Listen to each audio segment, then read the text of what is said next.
The crystal chandeliers of the Boston Harbor Hotel's presidential suite cast golden reflections across Hassan al-Rashid's impeccably tailored suit as he gazed out at the city skyline. At 35, he had already amassed a fortune that would last several lifetimes, yet something was missing. The emptiness that plagued him wasn't something his billions could fill, though he'd never admit that to anyone, especially not to Marcus Coleman, his oldest American friend and business associate, who sat across from him nursing a glass of sparkling water. "You've become predictable, Hassan," Marcus said, breaking the comfortable silence between them. "Every woman you date is exactly the same. Model thin, conventionally beautiful, and ultimately boring." Hassan turned from the window, his dark eyes narrowing at his friend's assessment. "I have standards, Marcus. Is that suddenly a crime?" "Standards?" Marcus laughed, the sound echoing off the suite's marble floors. "No, my friend, what you have is a formula. It's safe, it's comfortable, and it's absolutely nothing like the man I met 15 years ago at Harvard Business School, the one who would take any challenge head-on." The words stung more than Hassan cared to admit. He remembered that younger version of himself, hungry for life and willing to take risks. When had he become so predictable? Marcus leaned forward, a glint in his eye that Hassan knew all too well. It was the same look his friend got before proposing an especially lucrative business deal. "I have a proposition for you." "I'm listening," Hassan replied, though his tone suggested mild disinterest. "1 year of marriage to a woman I choose," Marcus stated simply. "Someone who doesn't fit your usual criteria at all. If you can stick it out for the entire year, I'll pay you $1 million. Hassan's laugh was immediate and dismissive. "I don't need your money, Marcus." "No, but you need something to shake up your life, and we both know you can't resist a challenge." Marcus pulled out his phone, scrolling through it briefly before holding it up. "Her name is Sarah Mitchell. She's 32, brilliant. She has a PhD in environmental science, and she's plus-sized. Everything you typically avoid in your dating life." Hassan studied the photo. The woman had a pretty face with warm brown eyes and a genuine smile, but she was indeed far from his usual type. Her figure was full, and she wore simple, practical clothing rather than the designer labels he was accustomed to seeing on his companions. "This is absurd," Hassan scoffed, but there was a note of intrigue in his voice that he couldn't quite hide. "Is it? 1 year, Hassan. You arrange a marriage contract, live as husband and wife, and treat her with respect. If you can do that, you not only get the $1 million, but also prove that you're still capable of stepping outside your comfort zone." Hassan walked to the bar and poured himself a glass of water, his mind already working through the possibilities. The money meant nothing to him. He made more than that in a day's worth of business dealings, but the challenge, the chance to prove to Marcus that he could do anything he set his mind to. "She would have to agree to this arrangement," Hassan pointed out, turning back to his friend. "What woman would accept such a proposition?" Marcus's smile widened. "Leave that to me. Sarah has her own reasons for considering such an arrangement. All you need to do is say yes." Hassan took another look at the photo on Marcus's phone. There was something in Sarah's eyes, an intelligence and dignity that caught his attention. This wouldn't be like his usual relationships, where he held all the power. This would be interesting. 1 year, Hassan said finally, his voice firm. "No more. And everything must be legally arranged to protect both parties." Marcus extended his hand. "Of course, do we have a deal?" Hassan grasped his friend's hand, sealing the agreement with a firm handshake. "We have a deal, but I want to meet her first." "Naturally, I'll arrange everything for tomorrow evening. Dinner at Menton." As Marcus left the suite, Hassan returned to the window, this time seeing not just his reflection, but a glimpse of a future he hadn't anticipated. He had built his empire by taking calculated risks, by seeing opportunities where others saw obstacles. Perhaps this would be just another successful venture to add to his portfolio. Little did he know that this bet would set in motion events that would challenge everything he thought he knew about himself, about love, and about the true meaning of success. As the sun set over Boston Harbor, casting long shadows across the city, Hassan al-Rashid had no way of knowing that he had just made the most important deal of his life, one that would cost him far more than money, but might just save his soul. Sarah Mitchell stood in front of her bedroom mirror, smoothing down the navy blue dress she'd chosen for the evening. It wasn't designer, She'd found it at a department store, but it was elegant and professional. Her hands trembled slightly as she fastened her grandmother's pearl necklace, the only piece of fine jewelry she owned. "You don't have to do this," her sister Rachel said from the doorway, concern etched across her face. "It's insane, Sarah. Marrying a complete stranger for revenge?" Sarah met her sister's gaze in the mirror. "It's not just about revenge, Rachel. The settlement money from this arrangement will help us finally rebuild. Mom and Dad lost everything because of men like him. Maybe it's time one of them learned what that feels like." Rachel crossed the room and placed her hands on Sarah's shoulders. "But a whole year of your life. And Marcus Coleman said this shake is difficult." "Difficult I can handle," Sarah replied, applying a final touch of lipstick. "I've spent the last 5 years rebuilding our family's life after we lost everything. I've worked 3 jobs, finished my PhD, and helped Mum and Dad get back on their feet. I can handle one arrogant businessman." The truth was more complicated than what she shared with her sister. Sarah had done extensive research on Hassan al-Rashid after Marcus Coleman's unusual proposal. His business practices were notorious, aggressive acquisitions that often left smaller companies in ruins.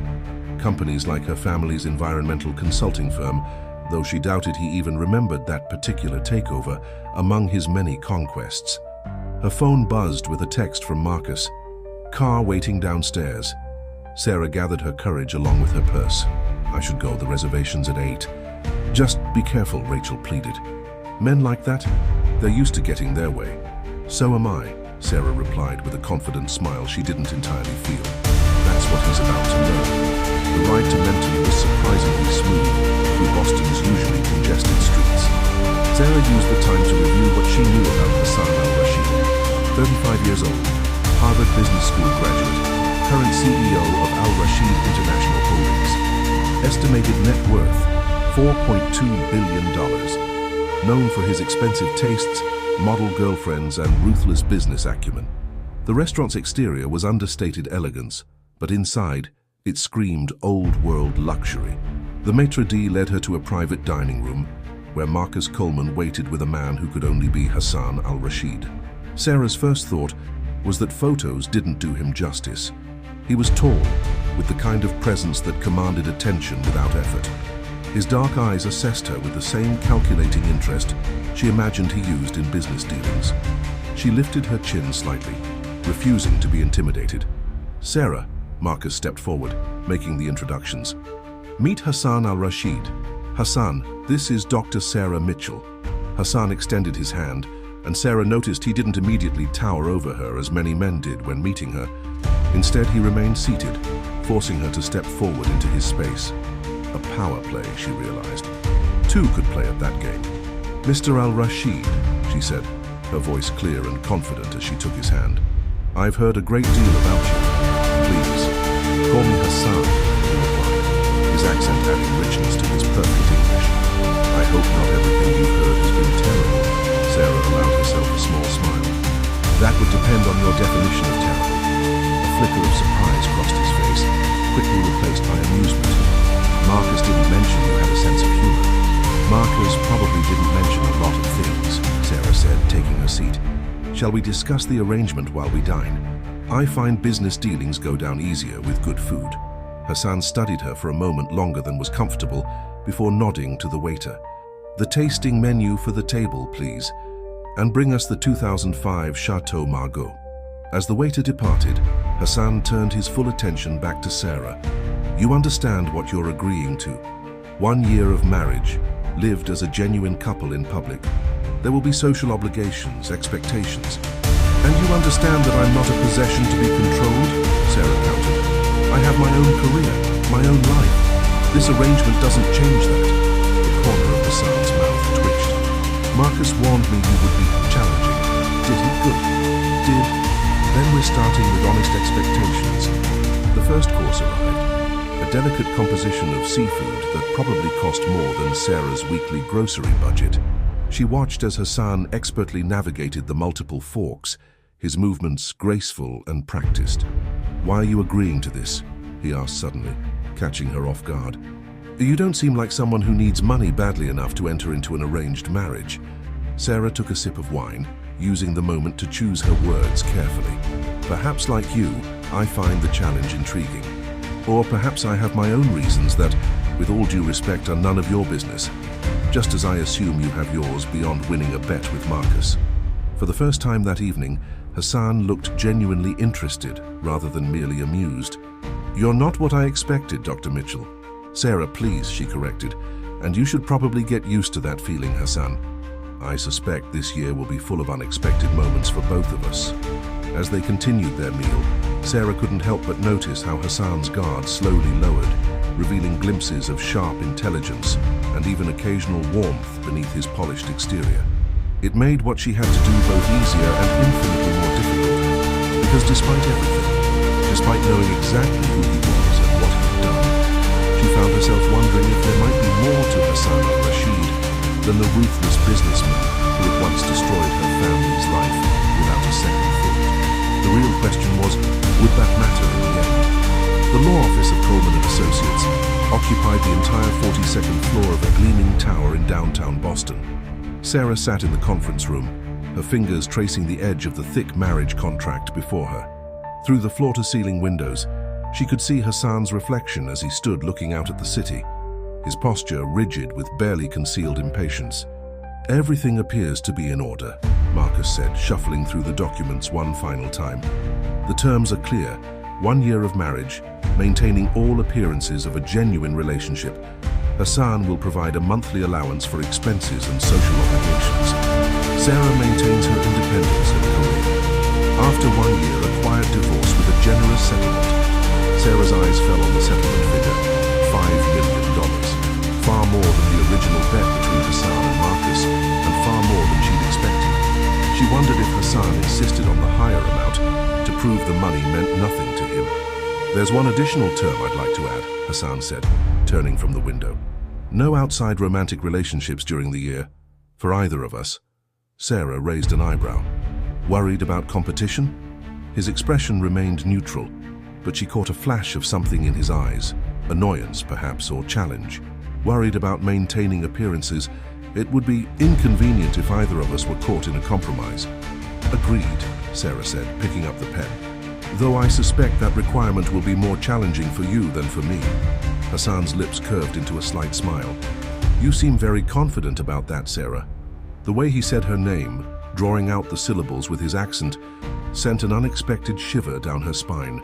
She pushed the sensation aside, focusing instead on the documents before her.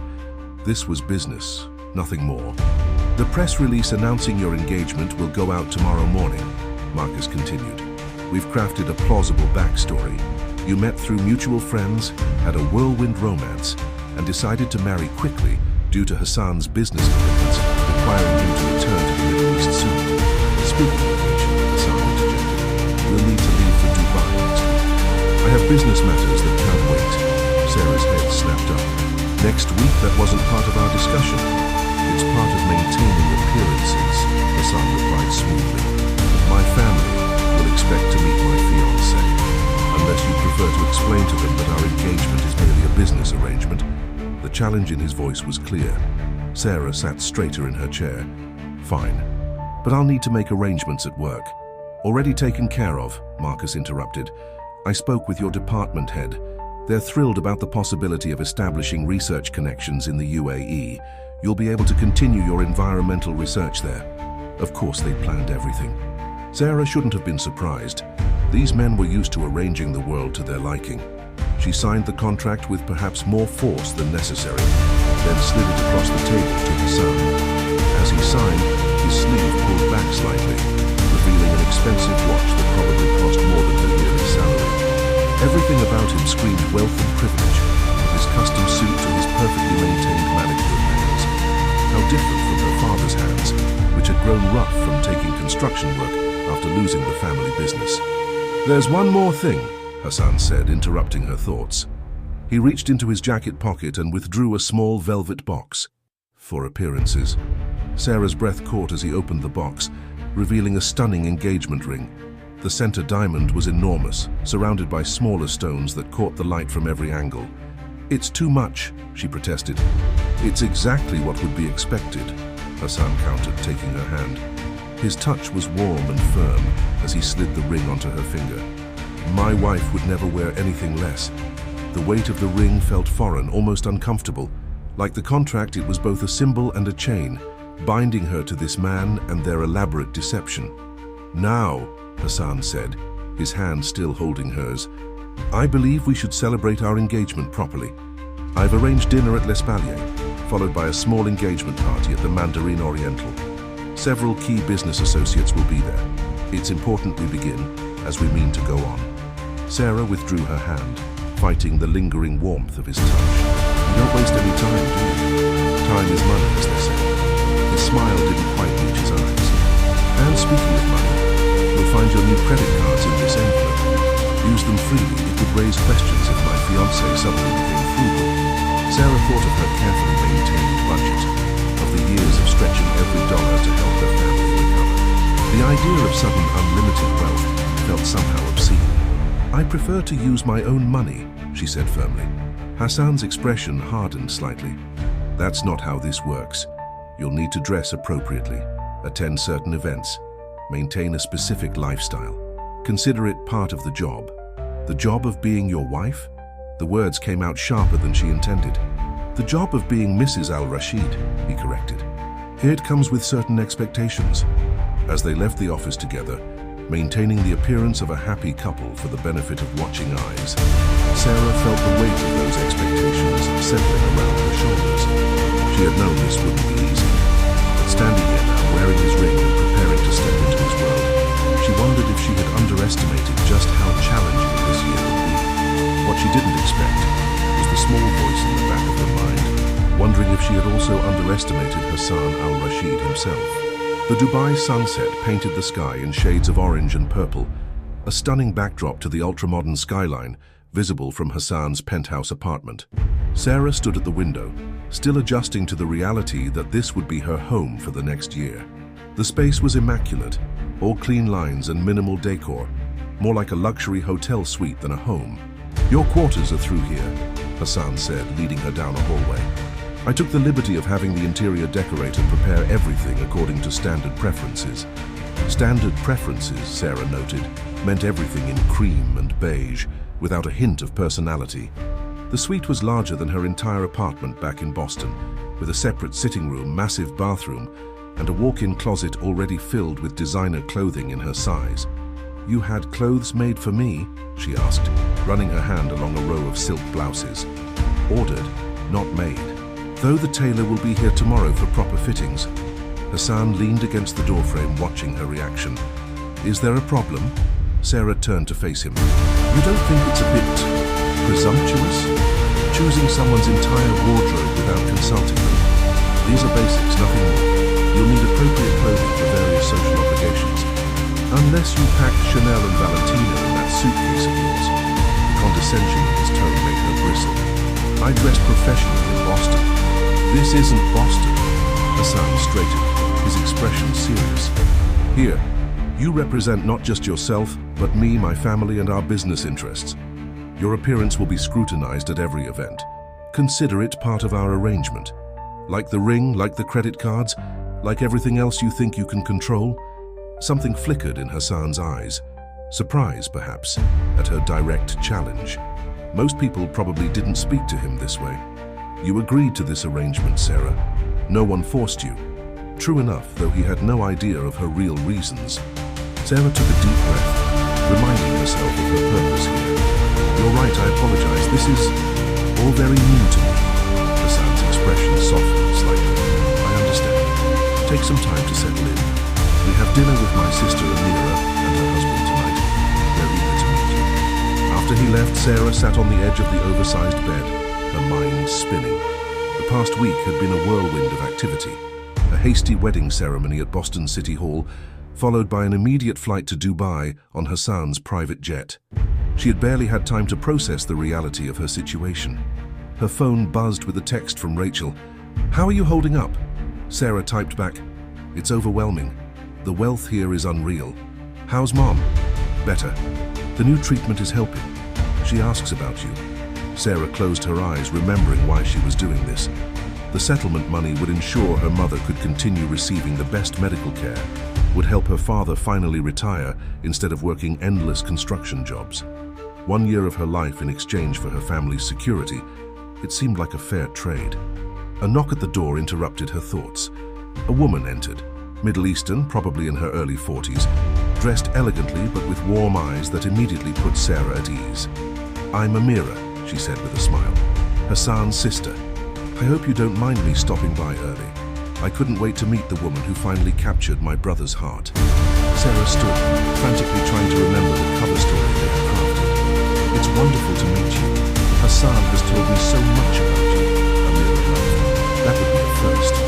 My brother isn't exactly known for sharing personal details." She looked around the room, her nose wrinkling slightly. "Oh, Hassan and his minimalist taste. We'll have to add some color in here. Make it feel more like a home." "The decorator," Sarah began. "Can be fired," Amira finished firmly. "You're family now, not a hotel guest. Come, let's talk while you get ready for dinner. I want to hear everything about how you met my brother." As Sarah followed Amira to the sitting room, she felt a mix of guilt and genuine warmth. Hassan's sister seemed nothing like him. She was open, friendly, lacking his careful reserve. It would make maintaining their deception both easier and more difficult. "Hassan tells me you're an environmental scientist," Amira said as they sat together. "That must be fascinating work." "It is. I'm actually hoping to continue my research here, focusing on sustainable development in arid regions." Amira's eyes lit up. "You must meet my friend Latifa. She runs a foundation dedicated to environmental causes. In fact," she paused, thinking, "Hassan's company has a sustainability division. Have you discussed working with them?" Sarah kept her expression neutral, though her heart rate increased. "We haven't really talked about mixing business and personal life." "Nonsense. You have expertise they could use. I'll mention it to Hassan tonight." The irony of potentially working for the company that had once destroyed her family's business wasn't lost on Sarah. But before she could respond, Hassan himself appeared in the doorway. "I see you two have met," he said, his tone careful. "Your wife is lovely," Amira declared, standing to kiss her brother's cheek. "Though why you let that horrible decorator loose in here is beyond me. Sarah deserves better than beige walls and generic art." Hassan's eyes met Sarah's over his sister's head. "Perhaps you're right. Sarah should make this space her own." His voice softened slightly. "After all, it's her home now too." Something in his tone made Sarah's chest tighten unexpectedly. This was all an act, she reminded herself firmly. Every gentle word, every considerate gesture. It was all part of their carefully orchestrated performance. 3 months into their marriage, Sarah found herself at yet another charity gala, this time at the Armani Hotel in the Burj Khalifa. She had grown accustomed to these events. The sparkle of diamonds, the soft murmur of business deals being made over champagne, the careful dance of power and influence that defined Hassan's world. What she hadn't grown accustomed to was the way her pulse still quickened when Hassan placed his hand on the small of her back, guiding her through the crowd. Even now, as they made their way to their table, his touch felt both familiar and electrifying. "The chairman of the Environmental Council is here," Hassan murmured close to her ear. "I thought you might be interested in discussing your research proposals with him." Sarah looked up at him in surprise. "You remembered about my sustainable water management project?" "Of course." His expression was unreadable. "I make it a point to remember important details." Before she could respond, they were approached by an elderly Emirati gentleman whom Hassan greeted warmly in Arabic. After introductions, Sarah found herself deep in conversation about her environmental initiatives, with Hassan occasionally interjecting to highlight her accomplishments. "Your wife is quite impressive, Hassan," the chairman said, switching to English. "We could use minds like hers on our advisory board." "She's brilliant," Hassan agreed, and something in his tone made Sarah glance at him. There was pride there, but also something else, a softness she'd been seeing more frequently lately when he looked at her. Later, as they danced, another skill she'd had to master quickly in this new life, Sarah found herself studying her husband's face. 3 months had taught her to read the subtle signs of tension around his eyes, the slight furrow of his brow that indicated he was preoccupied. "Something's bothering you," she said quietly. Hassan's hand tightened slightly on her waist. "There's a situation with one of our subsidiary companies in Boston. A small environmental consulting firm we acquired last year is struggling. The transition hasn't been smooth. Sarah's heart skipped a beat. Oh? What's the problem? The previous owners had built strong relationships with their clients, personal connections that didn't transfer well to corporate management. He sighed. Sometimes I wonder if our acquisition strategy is too aggressive. We focus on numbers, not people. The irony of his words made Sarah's chest tight. She thought of her father's face when he had to tell his employees, people who had been like family, that they were losing their jobs. How many other families had stories like hers? Maybe you could find a way to preserve those relationships, she suggested, her voice carefully neutral. Work with the original owners instead of replacing them. Hassan looked at her thoughtfully. You sound like a mirror. She's always telling me I need to consider the human element more. His lips curved slightly. You've both been good influences on me, it seems. The music ended, but they stayed close for a moment longer than necessary. Sarah was increasingly aware of these moments, the lingering touches, the shared glances, the way Hassan seemed to seek out her opinion on business matters more and more frequently. It wasn't part of the plan. She was supposed to maintain emotional distance, to remember why she was here. But watching Hassan interact with her colleagues, seeing him genuinely interested in her work, noticing the small ways he was trying to change, it was becoming harder to reconcile this man with the ruthless businessman who had devastated her family's life. Would you like to go home? Hassan asked, noticing her distraction. Home. When had his penthouse started feeling like that? In the car, Hassan loosened his tie and rolled his shoulders, a rare display of fatigue. You were wonderful tonight. The chairman was very impressed. It was kind of you to introduce us, Sarah said. You didn't have to do that. You're my wife. He said it simply, as if that explained everything. Your success reflects well on both of us. Is that the only reason? Hassan turned to look at her, his expression serious. No, you're passionate about your work. You want to make actual change, not just talk about it at charity galas. That deserves support. Sarah felt tears threatening and blinked them away. This was becoming dangerous. These moments of genuine connection, these glimpses of the man Hassan could be, they made her question everything, including her own motives. Back at the penthouse, Hassan followed her to her suite, something he'd never done before. At the door, he hesitated. Sarah, I've been thinking the sustainability division could use someone with your expertise. If you're interested, you want me to work for you? The question came out sharper than she intended. With me, he corrected, as a partner, not an employee. Your ideas about sustainable development are exactly what we need. Sarah's mind raced. Working directly with Hassan's company would give her access to information about past acquisitions, including possibly her family's firm. But it would also mean getting closer to him, blurring the lines even further. I'll think about it, she said finally. Hassan nodded, then did something unexpected. He reached out and tucked a loose strand of hair behind her ear, his fingers lingering against her cheek. Good night, Sarah. Long after he'd gone, Sarah stood in her room, her skin still tingling where he'd touched her. On her desk sat a photo of her family, taken before everything fell apart. She picked it up, tracing her father's smile with her finger. I'm sorry, she whispered, though she wasn't sure anymore who she was apologizing to, her family or Hassan or herself. Hassan sat in his home office staring at the quarterly reports without really seeing one. Instead, his mind kept wandering to Sarah's smile at breakfast that morning. How genuine it had seemed, how it had made something in his chest tighten unexpectedly. A knock at the door interrupted his thoughts. Come in. Amira entered, settling into one of the leather chairs across from his desk. You missed lunch with Mother. She's convinced Sarah is pregnant and you're hiding it from her. Hassan choked on his coffee. What? Well, you've been married for 3 months and you actually seem happy. Naturally, she assumes there must be a baby involved. Amira's eyes sparkled with amusement. Unless there's another reason you've been smiling more lately. I don't smile more, Hassan protested, but even he could hear how weak it sounded. Please. You practically beamed watching Sarah talk to the Environmental Council chairman last night. And don't think I haven't noticed how you've been restructuring the sustainability division, creating a position that perfectly matches her expertise. Hassan leaned back in his chair, studying his sister. Since when do you pay such close attention to business matters? Since my brother started falling in love with his wife. It's not, Hassan began, then stopped. What wasn't it? An arranged marriage that had somehow started feeling real. A business arrangement that had begun to mean more than the original agreement. Hassan, Amira said gently, it's okay to admit you have feelings for her. Sarah is an extraordinary woman. That at least he couldn't deny.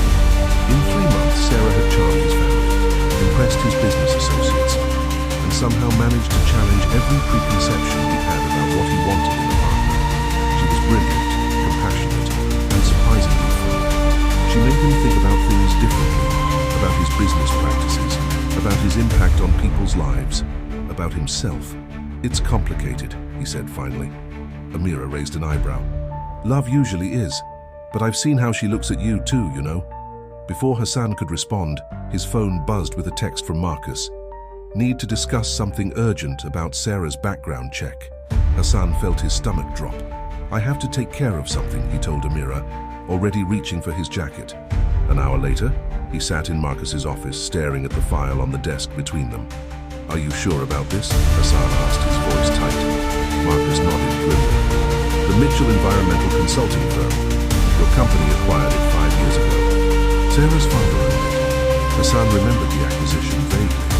One of many small firms they'd absorbed during their expansion into environmental services. He hadn't been directly involved in the details. Pull up the file, he ordered. As Marcus typed, Hassan's mind raced. Sarah had never mentioned her father's company. But then she rarely talked about her life before their marriage, always deflecting personal questions with practiced ease. The information appeared on Marcus's screen, a standard aggressive acquisition, the kind Hassan's company was known for. The firm had been struggling after losing a major contract. They'd bought it for a fraction of its previous value, restructured immediately, and Hassan felt sick as he read the details. The restructuring had been brutal.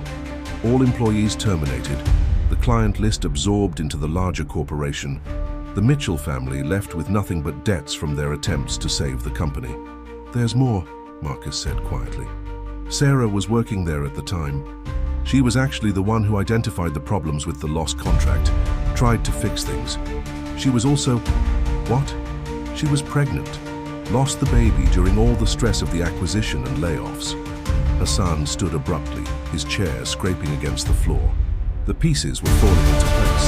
Sarah's reluctance to work with his company, her pointed questions about his acquisition strategies, the sadness he sometimes caught in her eyes when she thought he wasn't looking.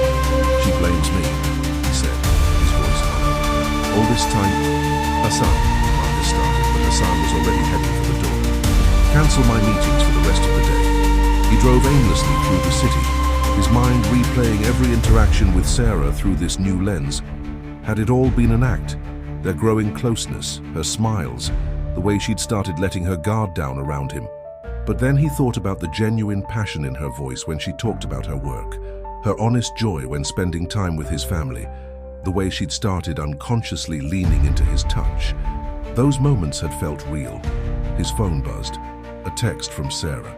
Dinner with your mother tonight, she's insisting. Hassan stared at the message, at the casual domesticity of it. How had he let himself start falling for someone who might have orchestrated this whole thing as revenge?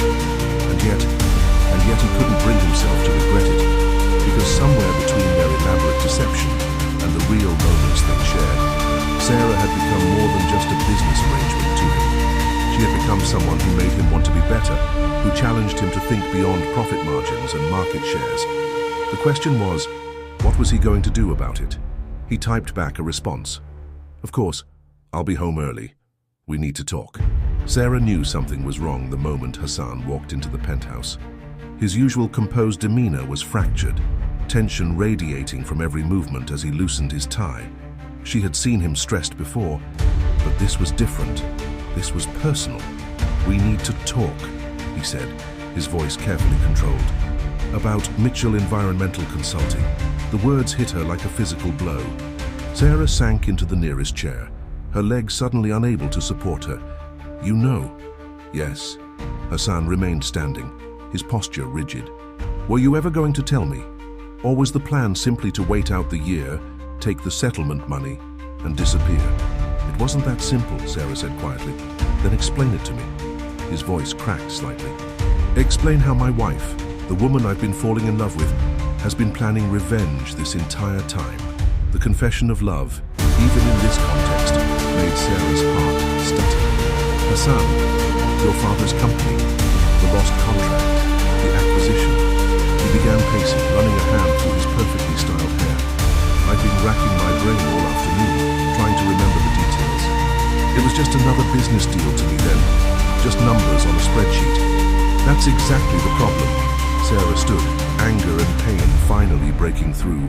We weren't just numbers, we were people who had built something meaningful. My father spent 30 years building that company. Our employees were like family, and your company destroyed all of that in a matter of weeks. Hassan turned to face her, his expression haunted. Marcus told me about the baby. Sarah wrapped her arms around herself, old grief threatening to overwhelm her. I was 3 months pregnant. The stress of losing everything, of watching my father try to save the company, of seeing our employees lose their jobs. My doctor said the stress was too much. Sarah, Hassan took a step toward her, then stopped himself. If I had known, you wouldn't have done anything differently, she cut in. It was just business, right? Like this marriage was just business. A bet with Marcus, a game to prove you could do it. Is that what you think this has been, a game? Wasn't it? For both of us.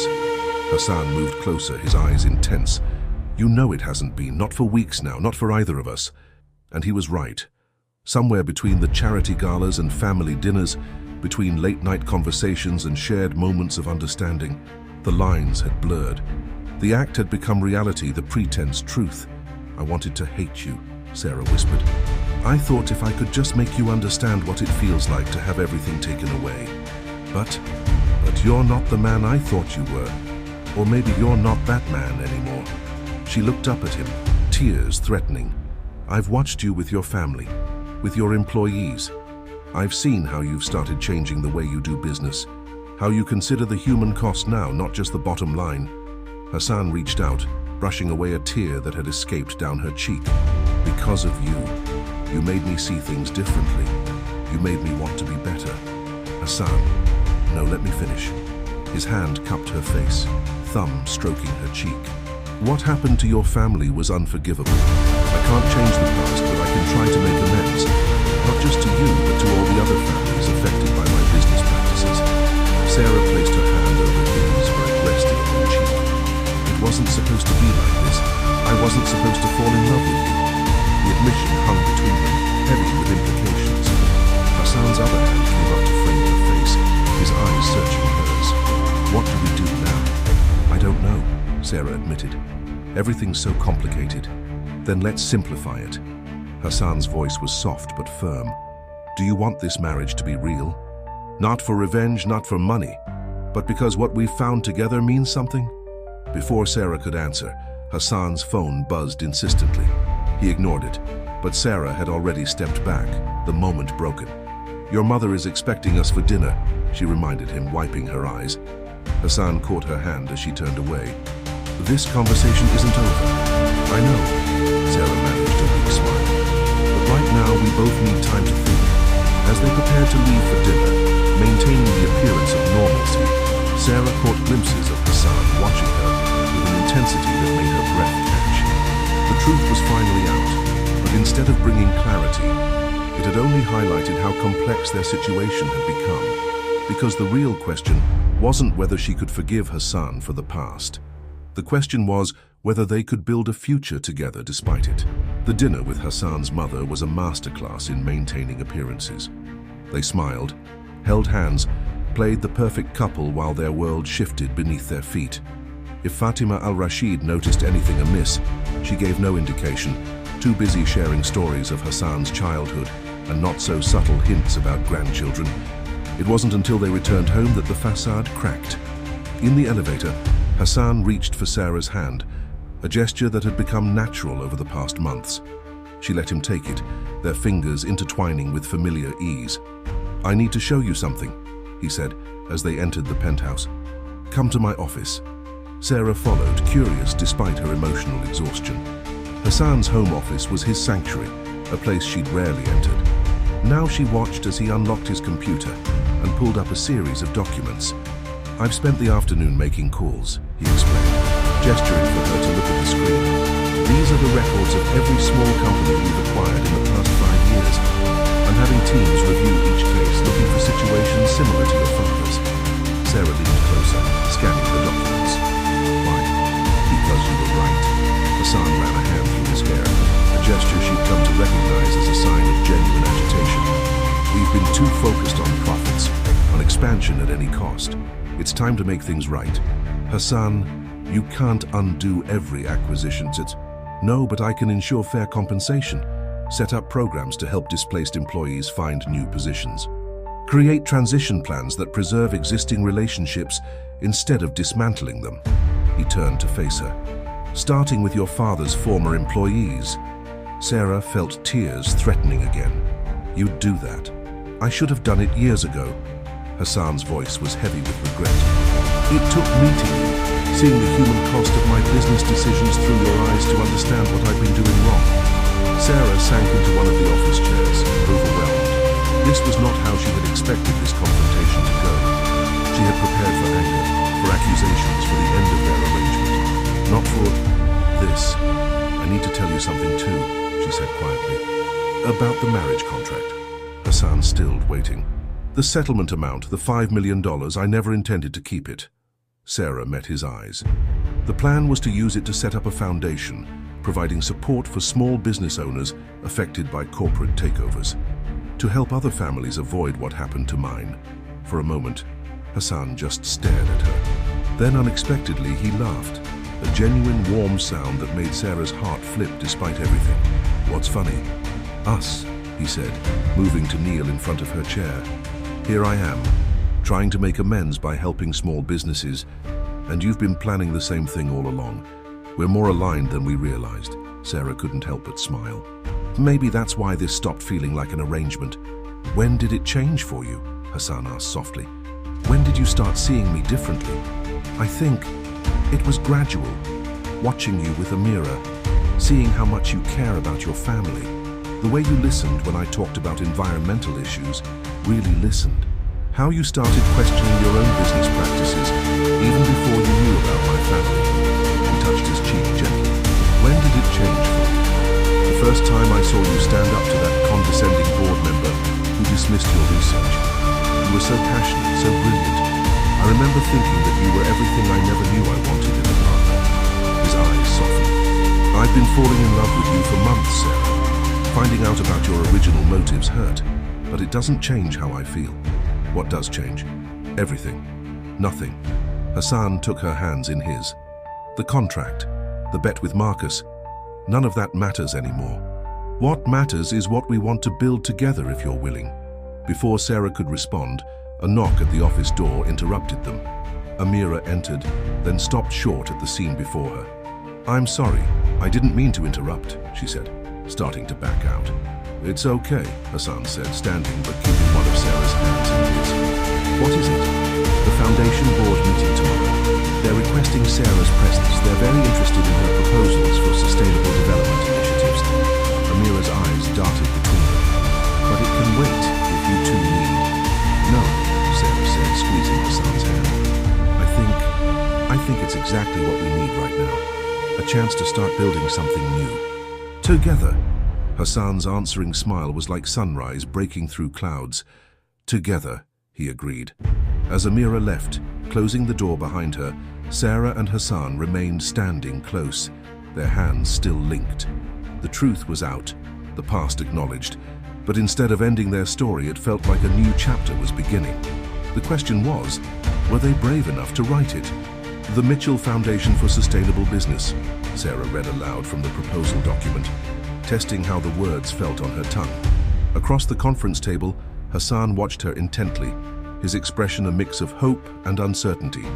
They had spent the past week in a delicate dance, working together during the day on their joint initiative, while carefully navigating their personal relationship in the evenings. The foundation was to be their first major project together, a combination of Sarah's original plan and Hassan's desire for corporate reform. We'll start with $100 million endowment, Hassan continued. Enough to make real change. The foundation will focus on 3 main areas: supporting small businesses during corporate transitions, funding environmental sustainability initiatives, and providing education and resources for sustainable business practices. Sarah looked up from the documents. 100 million? That's significantly more than we discussed. If we're going to do this, we should do it right. Hassan leaned forward. The foundation will be independently managed. You'll have complete control over its direction.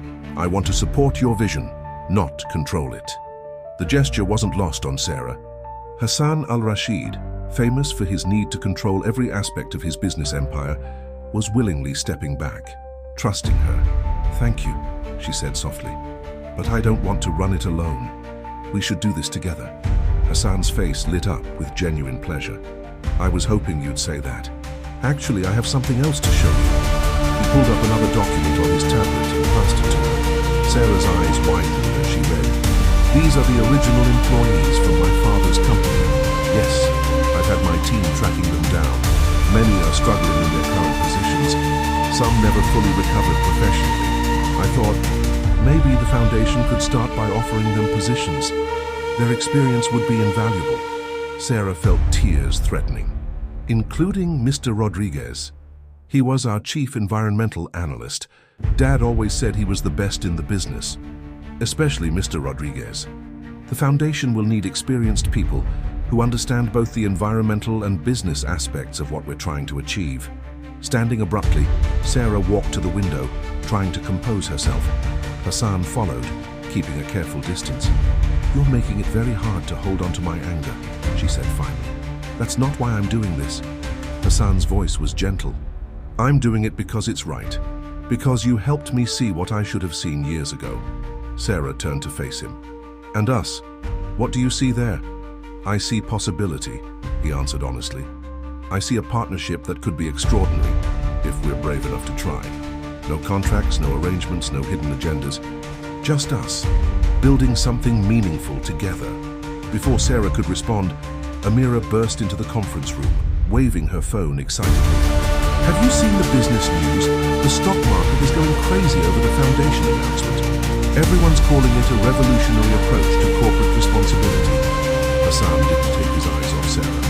"What they're calling it doesn't matter. What matters is doing it right. The board meeting is in an hour," Amira reminded them. "They'll want details about the foundation's structure and leadership." "Sarah and I will handle it," Hassan said confidently. "We make a good team."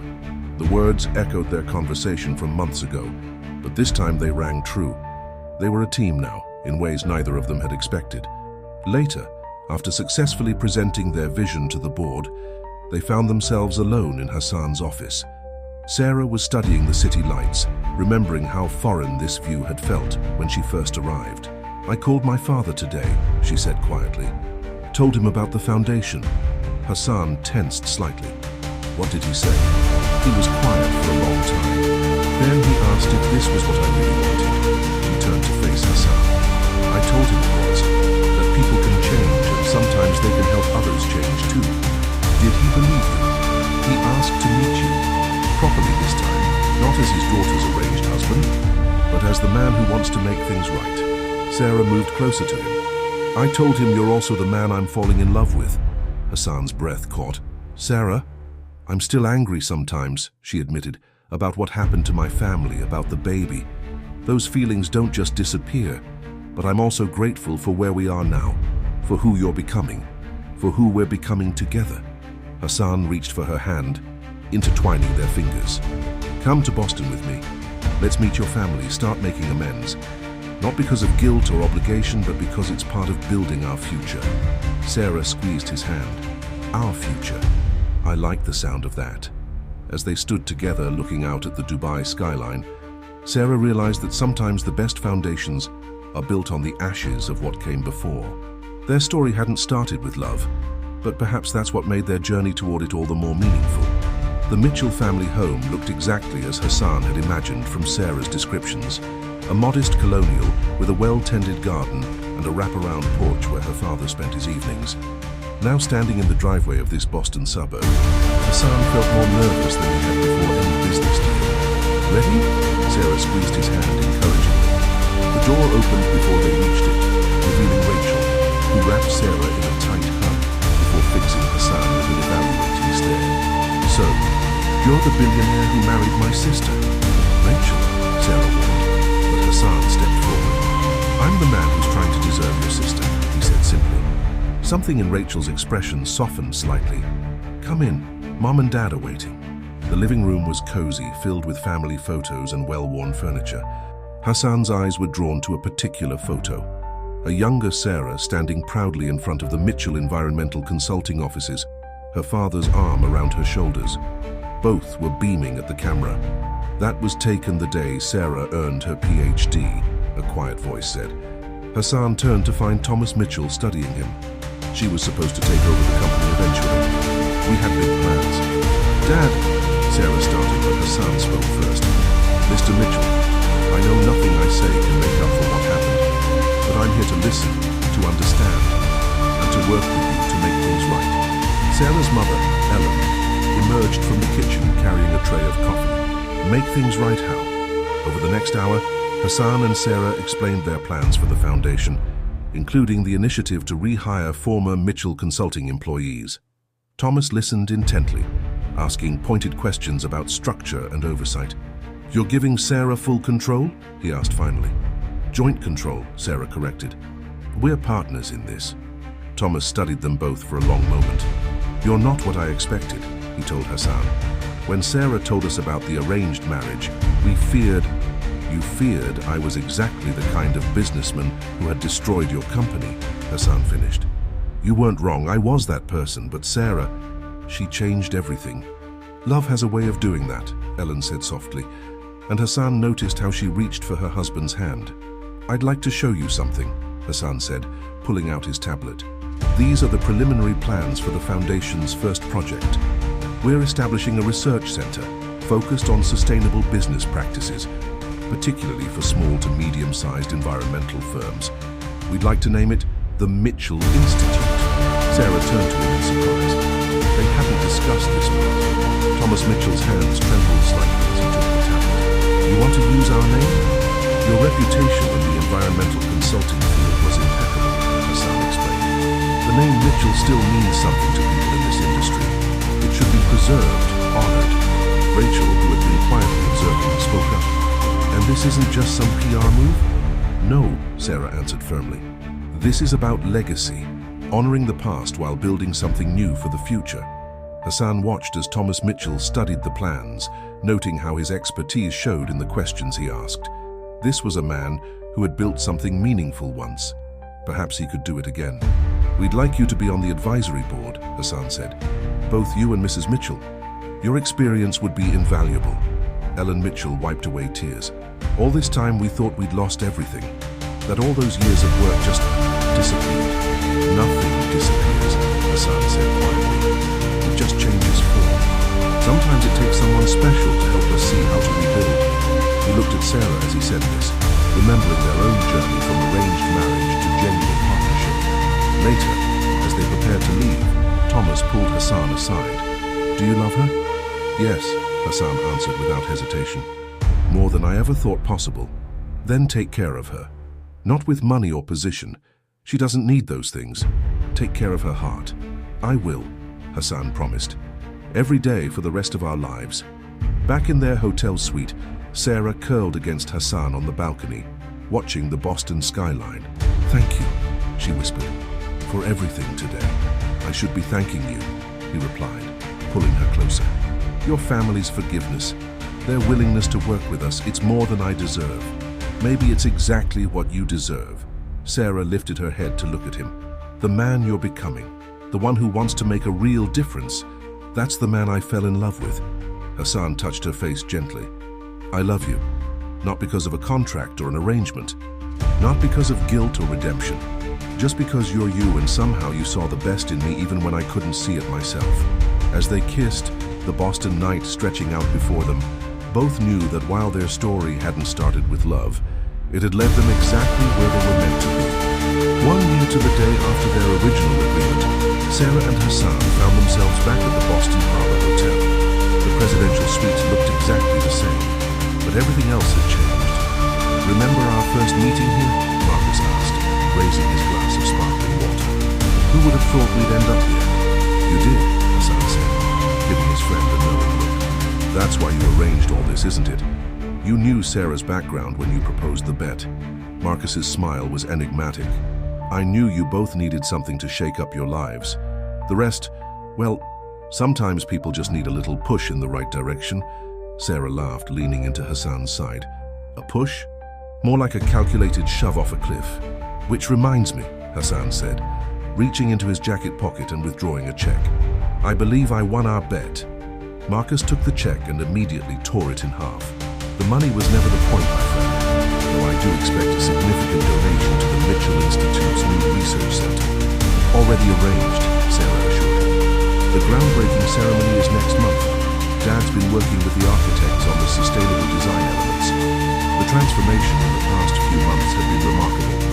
The Mitchell Institute had quickly become a leading voice in sustainable business practices, with Thomas Mitchell's expertise helping shape its direction. The foundation had already helped dozens of small businesses navigate corporate transitions, ensuring fair treatment and preservation of local relationships. Have you told him about the baby yet? Marcus asked casually. Hassan nearly choked on his water. How did you... Please, I've known you since college. You've been practically glowing for weeks. Marcus grinned. Plus, Amira might have mentioned something about Sarah's recent doctor's appointment. Sarah touched her still flat stomach, smiling. We're telling the families tomorrow, both sides together. We're hosting dinner at the new house. The house had been another surprise from Hassan. Not a massive mansion as everyone had expected, but a beautiful brownstone in Boston's Back Bay. Close to both the Mitchell Institute and the Foundation's headquarters, it represented their commitment to building a life that balanced family, purpose, and love. I have something for you both, Marcus said, pulling out an envelope. Inside was their original marriage contract, now marked with a large void stamp. Technically, the year is up. You're free to go your separate ways, as per the original agreement. Hassan took the contract, then carefully ripped it in two. I think we'll need to draw up a new one, a real one this time. Sarah's heart skipped a beat. Hassan? He turned to face her fully, taking both her hands in his. Sarah Mitchell, this past year has been the most transformative of my life. You challenged me, inspired me, and showed me what real love looks like. Our beginning might have been arranged, but every day since then has been a choice. My choice to be better, to do better, because of you. Dropping to one knee, he pulled out a small velvet box. Unlike the ostentatious engagement ring from their arrangement, this one was elegant in its simplicity. A perfect diamond surrounded by small emeralds, representing their shared commitment to environmental causes. Will you marry me? Not for a bet, not for a year, but for life. Sarah felt tears rolling down her cheeks as she nodded. Yes, 1,000 times yes, as Hassan slipped the ring onto her finger, replacing the one from their arrangement. Marcus discreetly stepped out onto the balcony, giving them privacy. Sarah wrapped her arms around Hassan's neck, pressing her forehead to his. You know, she whispered, for a man who once claimed he only married me to win a bet, you've become quite the romantic. Hassan smiled, his hand resting gently on her stomach where their child grew. You make it easy. You make everything better. The Boston skyline sparkled behind them, the same view that had witnessed the beginning of their story. But now, as the sun set over the harbor, it was illuminating not an ending, but a new beginning. I love you, Sarah said softly. Not because of who you were or who you've become, but because of who we are together. Hassan's answer was a kiss that held all the promises of their future. One they would build together day by day, choice by choice, love by love. The wedding was nothing like their first civil ceremony. Set in the gardens of the Mitchell Institute on a perfect autumn day, it combined elements of both their cultures. Sarah in a dress that incorporated traditional Arabic embroidery, Hassan wearing a suit with subtle details that matched. The guest list was a testament to how their lives had intertwined. Hassan's family sitting beside the Mitchells, former employees of Mitchell Consulting, now Mitchell Institute researchers, mingling with Al-Rashid executives, environmental activists chatting with business leaders. Even Mr. Marm Rodriguez, now the Institute's head researcher, gave a touching speech about second chances and new beginnings. Look at them, Amira said to Marcus as they watched the couple's first dance. I've never seen my brother so happy. They bring out the best in each other, Marcus agreed, though I have to admit I was worried for a while there, especially when the truth about Sarah's family came out. Sometimes the hardest paths lead to the best destinations, Amira mused. They needed that conflict to become who they are now. On the dance floor, Hassan held Sarah close, one hand resting protective over her slightly rounded belly. At 4 months pregnant, she was glowing with happiness, their future literally growing within. "Penny for your thoughts," Hassan murmured in her ear. "I was thinking about that first dinner at Mental," Sarah replied. "How determined I was not to like you," Hassan chuckled. "And I was determined to treat our marriage like a business transaction. We were both so wrong. Or maybe we were both right, just not in the ways we expected." Sarah looked up at him. "You did treat it like a business deal. You invested in understanding me and becoming better, in building something meaningful together. And you didn't like me," Hassan pointed out. "You liked who I could become, who I wanted to be because of you." The music changed and other couples joined them on the dance floor. Thomas Mitchell led his wife out, both of them beaming at their daughter. Hassan's mother danced with his father, their traditional dress adding splashes of color to the celebration. "The Mitchell Institute's first international branch opens next month in Dubai," Sarah said, changing subjects. "Dad's excited about overseeing the launch." "He should be. His expertise has been invaluable," Hassan smiled. "Though not as invaluable as having you as a partner in all this." They had restructured Al Rashid International's entire approach to acquisitions, with the Mitchell Institute providing guidance on sustainable and ethical business practices. The changes had initially worried shareholders, but the results, both in terms of profit and public opinion, had exceeded all expectations. "Partner in all things," Sarah corrected, guiding his hand to her stomach where their child had just kicked. Hassan's eyes softened. "I never thought I could have this. A real family. A purpose beyond just making money. A love that makes me want to be better every day." "Speaking of family," Sarah said with a mysterious smile, "we should probably tell everyone before they figure it out themselves." Hassan's eyes widened. "You mean twins?" Sarah confirmed. "I had another ultrasound yesterday. 2 heartbeats." Hassan pulled her closer, his joy too big for words. Around them, their gathered loved ones continued celebrating, unaware that the happiness of the day was about to double. Later, as the sun set and the garden lights twinkled like stars, the newlyweds snuck away to a quiet corner of the garden.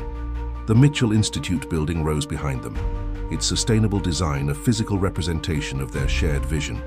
"Happy?" Hassan asked, wrapping his arms around his wife.